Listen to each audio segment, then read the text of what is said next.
Bella rega, welcome back to my channel.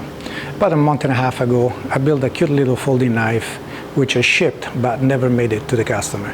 Now, as I'm trying to get the insurance back from the United States Postal Service, the customer requested not to get a refund but to have a new knife made. So I'm going to build a new knife on the same pattern but with a variation of my own design on the slip joint mechanism, which is a classic. Let's go.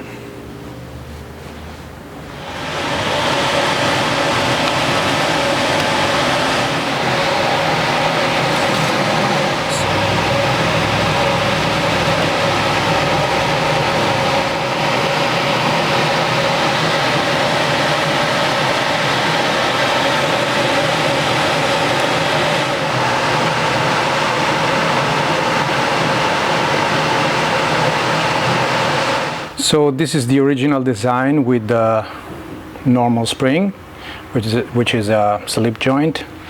I'm not going to make this kind of spring in this instance, but I'm going to attempt a mechanism of my own design, which is I call the split joint. This is the design. There's going to be this tether that pushes down on the ricasso of the blade.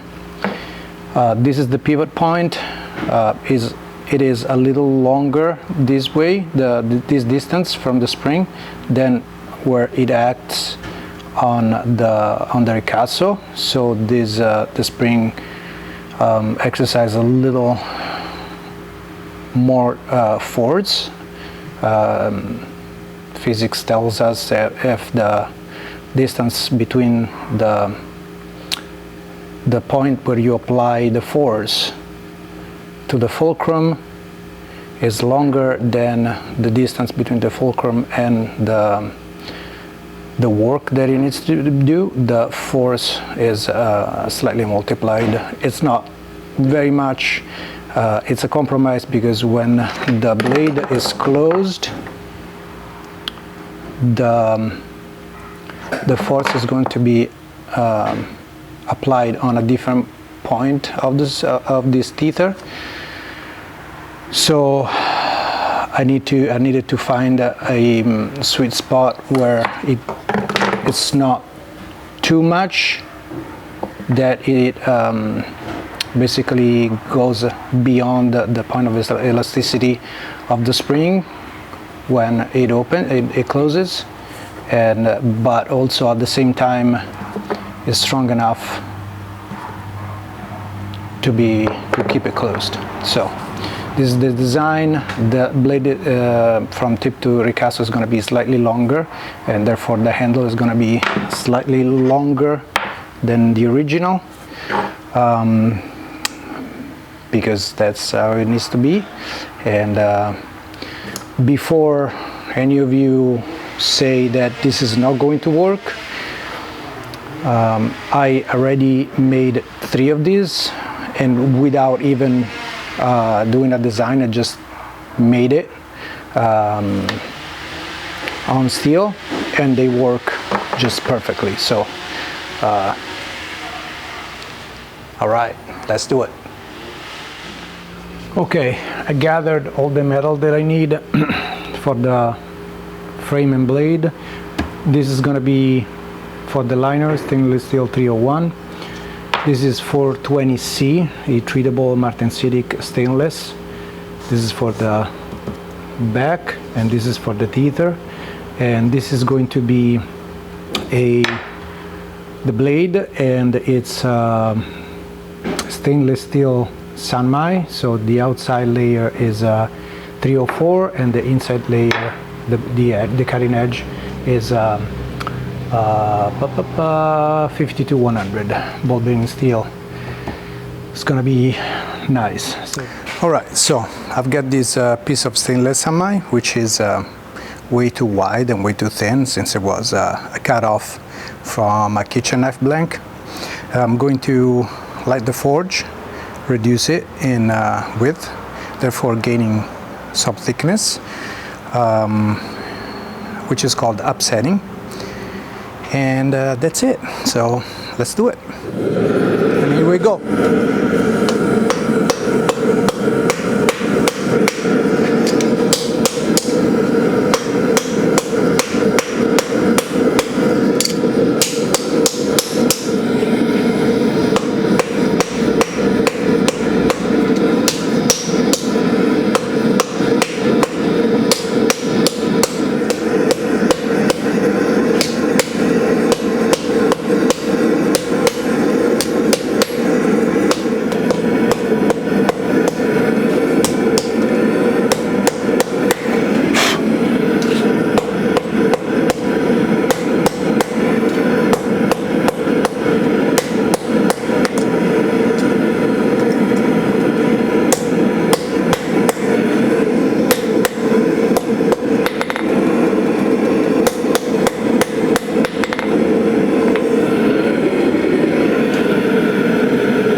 Allora, this is the drawing that I made at the beginning of this project, and I made 4 copies, 1, 2, 3, and 4, actually 5, just to have a spare. And I'm going to use each copy to mark each part of the folder, so then I can shape them correctly according to the drawing. So let's do that now. Off camera, I cut and glued the pattern on this piece of 301, which is going to be the liners. I'm going to cut this and then use this cutout to mark the other liner. Then I'm going to glue them together and shape them together and drill them together. Also off camera, I surfaced on the mill this piece of sanmai that I forged last time, so it's nice and flat, and I glued also the pattern on here so I can shape it and drill it. And let's do that.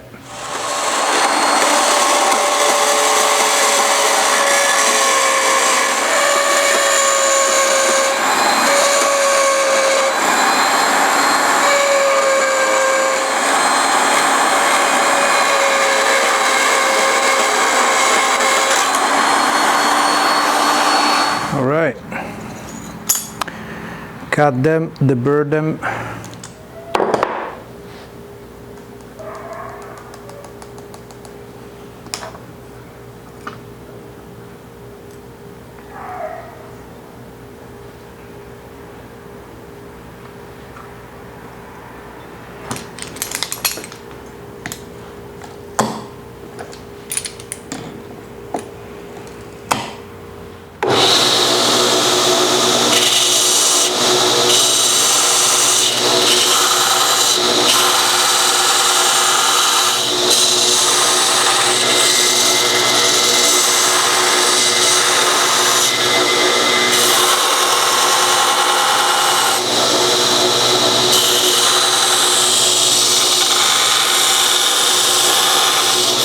So I left it a little proud because I want to finish it by file. Since this is just glued on, if I get too close, I risk to unglue the pattern, and I don't want that. So when I finish by file, it went very close, so now I just have to touch it up. But I am going to only finish these 2 sides, and the top I want, because I want to finish it together with the tail block and the locking mechanism.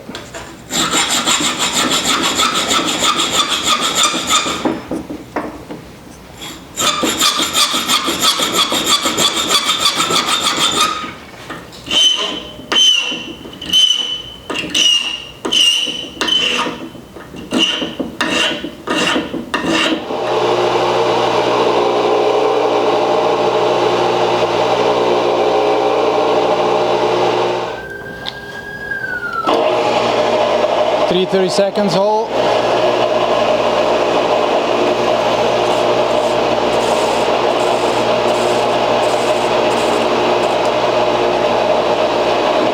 This is a number 14 hole.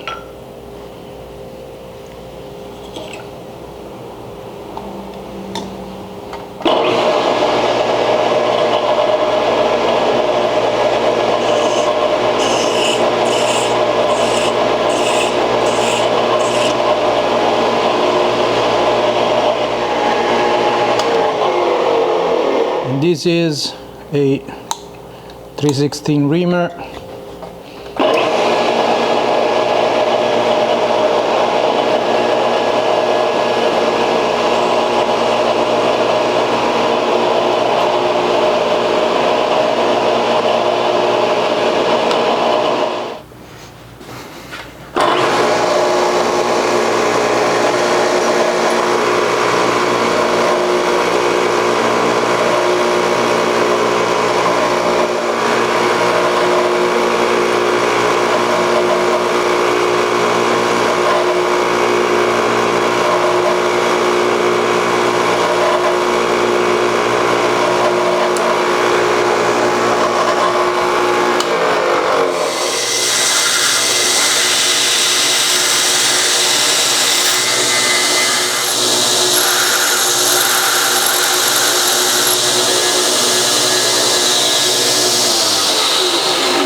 Now I'm going to drill the 2 holes so I have the perfect match.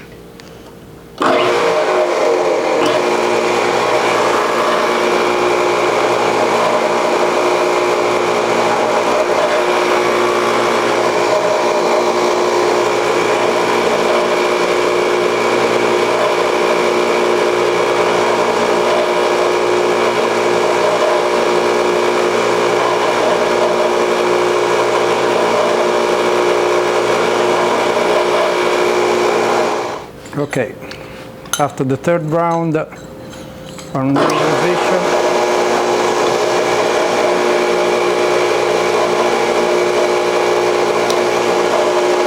and it went through! Yay! Sorry, that was the parlor hole. Now let's drill the number 31 before.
Now I need to cut the slot where the titanium spring is going to go.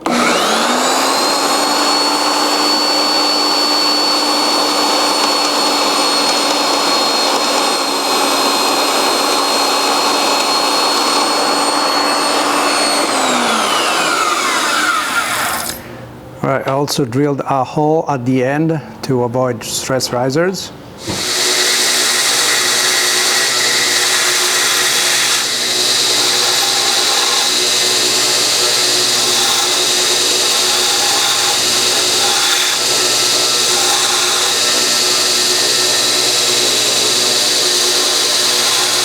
Right. When working with paper patterns, it's a little more pain in the patootie because you can't dip it in water, or otherwise the paper will degrade and fall off. but I chose to do this way for a reason that I'm going to explain later. So this is a 120.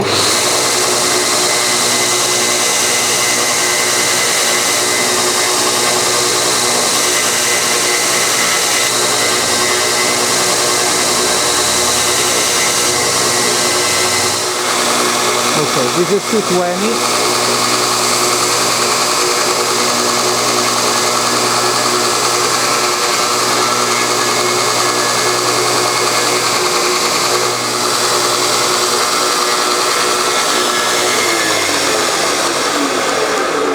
And I'm gonna finish it by hand because all my polishing belts snapped because it's really hot here. So I'm gonna go to the bench vise and shape this area by hand, and let's do that.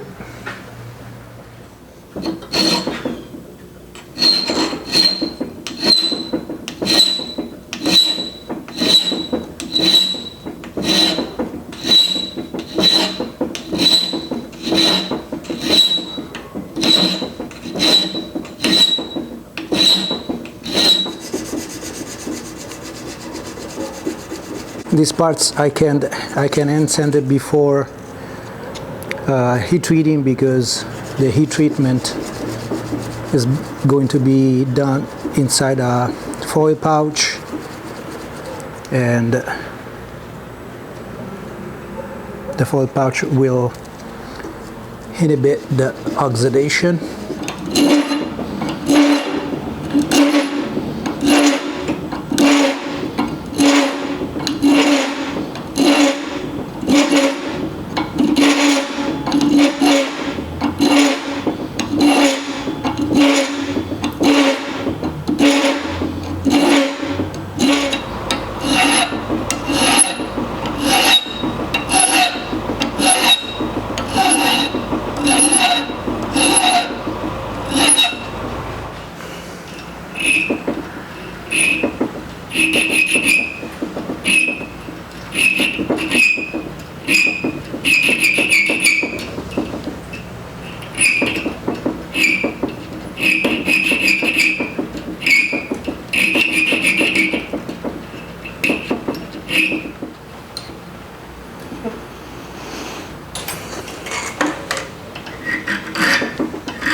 I need to let it cool a little bit, and then I can get it to the line.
So I broke all the corners just to make sure that nothing happens during heat treating on both parts.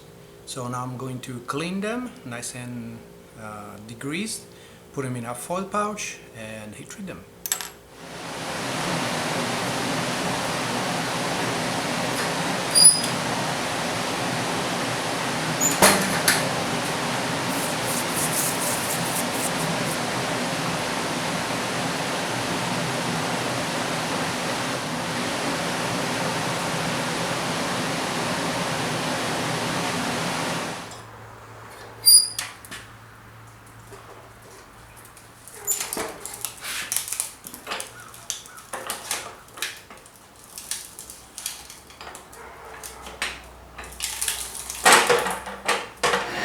So at this point the mechanism is ready. I might need a low tune-up, which is going to be done right before pinning everything together. The mechanism is heat treated, the blade is heat treated, and while everything was tempering off camera, I prepared this composite handle material. Is blue G10 and shred carbon fiber. I'm not showing on this video how I made it because I showed it already on another video. So if you want to see the process that I use, go click here. Now I'm going to glue the liners to the handle material so I can transfer all the holes. Tape on tape, so then it's going to be easy to take off. Then I'm going to glue the two scales together, still tape on tape. I'm gonna be putting tape. I do it in two phases because this way I minimize the height, which also minimize any misalignment due to possible unevenness in thickness, which might cant the scales one way or another. So if they're stuck together, the angle compounds, the error compounds, and the holes might go crooked too much. So yeah. Once everything is all perfectly symmetrical and drilled, I'm going to epoxy the scales on the liners. So let's do that.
All right, those are have been clamped overnight. My habit is clamping them on a flat surface. And now I am going to glue a little piece of fine sandpaper and clean this glue and such. Then I'm going to drill out the epoxy from the holes, and then we're going to cut off all the excess and start putting it together to grind everything flush.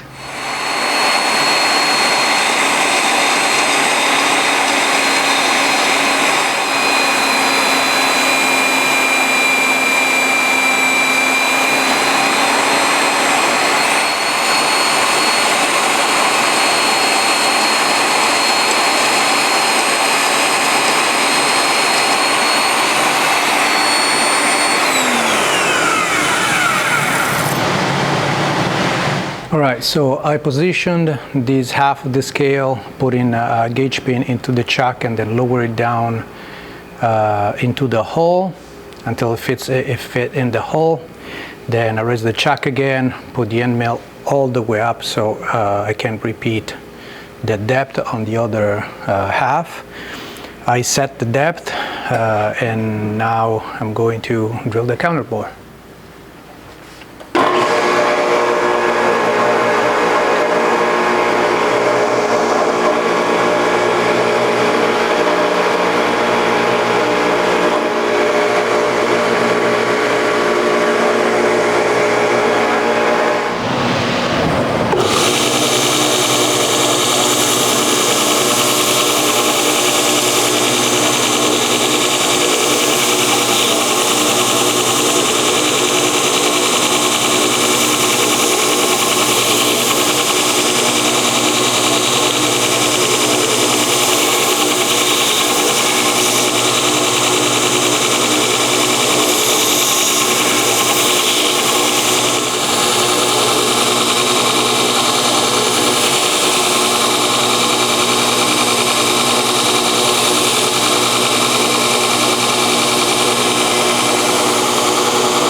Alright, at this point the shape of the handle is finalized, the mechanism is finalized. I'm going to grind the blade and then I'm going to finish it and sand it, and then I can put it together. Well, I have to shape the handle first.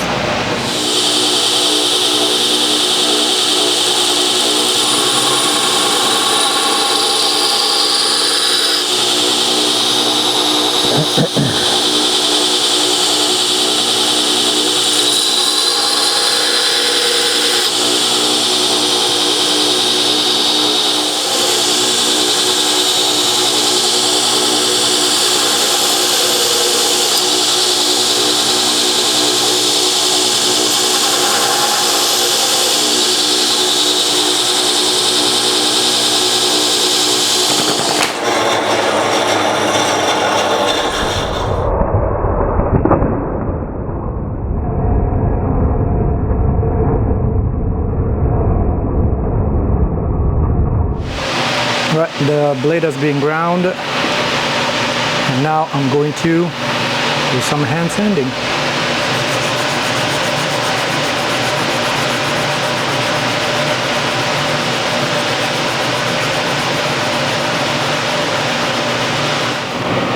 So I mark with the high gauge the level where I want to grind it to. Now I have a 24 grit, what's this? Cuts very nicely, especially in wood and handle material. I don't use it for steel because it wears out very quickly, but for handle material it's really good. And now I'm going to do a preliminary grind and finish by hand, and let's do it.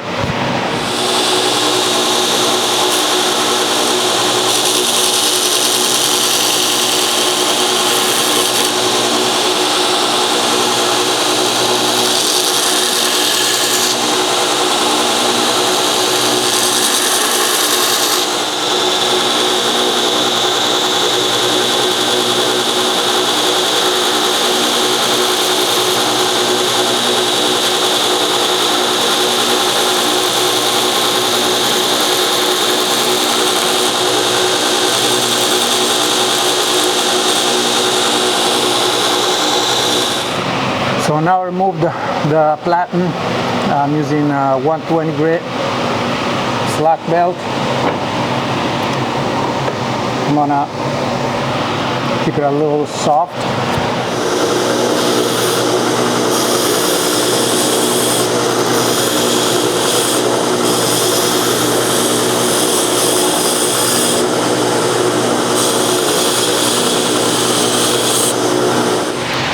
Alright, now that I roughed down the scales, I put some painter tape on the back so I don't scratch the liner, and I'm gonna finish by hand.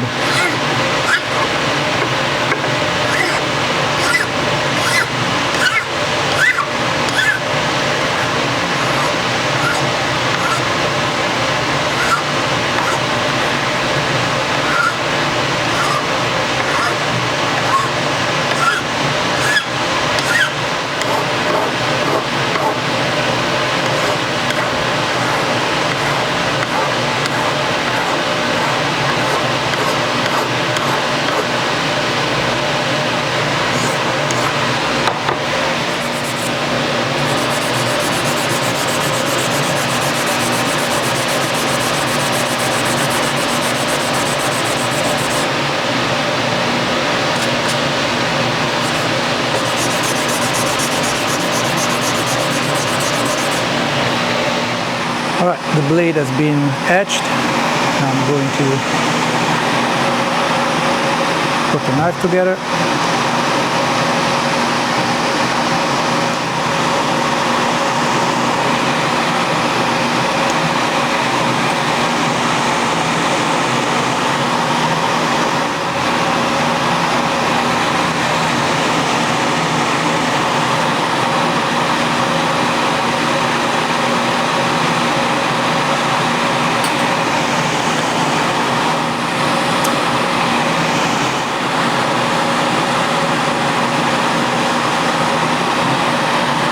There it is.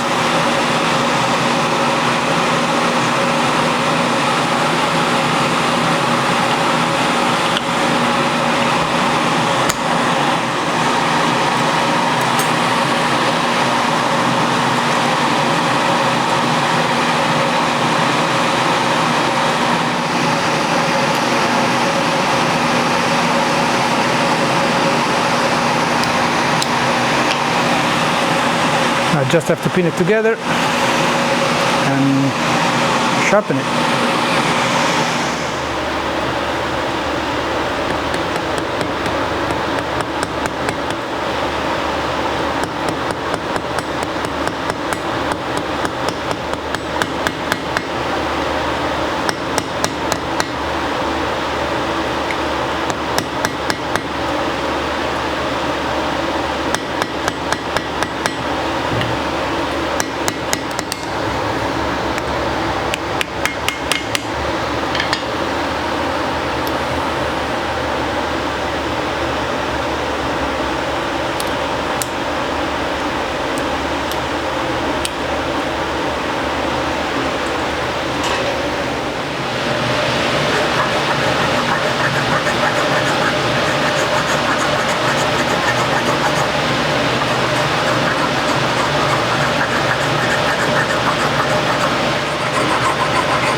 Alright, I apologize for the dirty gloves. Knife is finished. It's been oiled because it needs to be shipped. It has a great action. It's perfectly centered.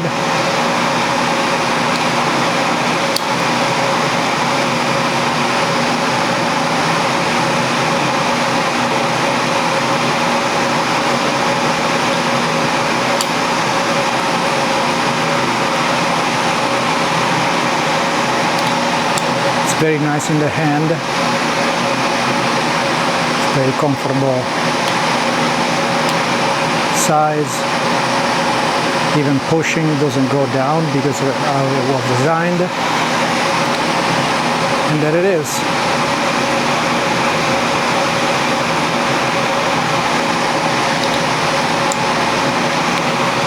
So don't forget to like and subscribe, and if you enjoyed this video, please leave a comment.